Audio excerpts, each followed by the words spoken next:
So trends change now and then, and without wanting to, you sometimes do feel you need to change the style of your garment. So for instance, jeans, sometimes I like the slim, sometimes I'm far above the ankle, and sometimes more on your shoe.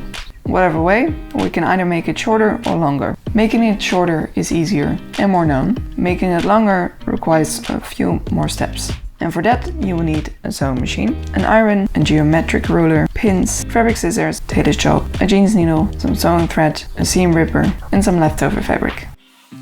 So first, try the pants on and measure how much longer you want the pants to be. Do it while you stand straight, so don't do it as I do it now, and measure your 18 centimeters. Take the pants off and measure the front panel from side seam to side seam, which is, with me, 18 centimeters. And measure the back panel from the side seam to side seam as well, and is with me 22 centimeters. Take your fabric and iron it first, and measure out the measurements you took from the front panel and back panel. So my front panel will be 18 by 18 centimeters, and my back panel will be 18 by 22 centimeters. Around the squares, I measure seam allowance of 1.5 centimeter and 1 centimeter on the top and 3 to 4 centimeters on the bottom. Then cut it out. And these are your patterns. Take your seam ripper and rip the original finishing out from the jeans. You can also cut it off, but then you have some waste. Iron the seam flat, and after that iron the patches extra. So check the seams of the pants. If you apply this technique to jeans, like here, you will have on the inside of the legs a jean seam, and on the outside there will be a normal seam. We want to replicate the seam. So for that, on the patterns that we have, we first pin the sides that will have the jean seam. Pin the fabric with the wrong side on each other.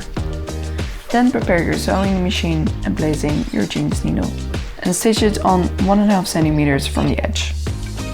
Iron it to the side of the back panel like here and cut 0.5 centimeter off only from the seam allowance side from the back panel.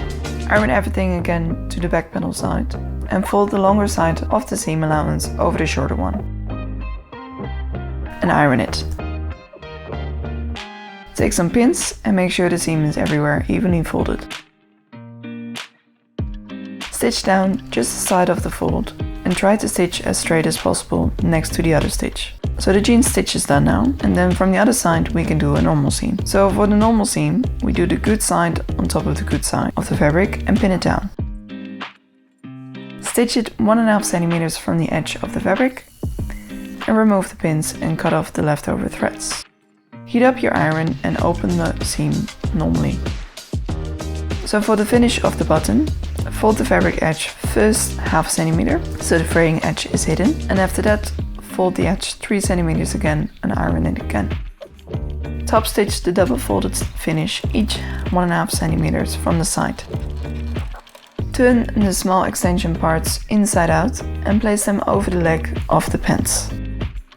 Make sure you have the right side matched together, so left with left and right with right.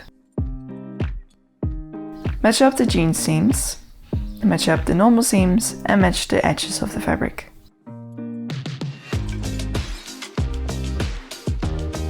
Pin them down and stitch 1 centimeter from the edges. Then take out the pins and clean them from leftover threads or any other fraying edges. And iron the seam flat.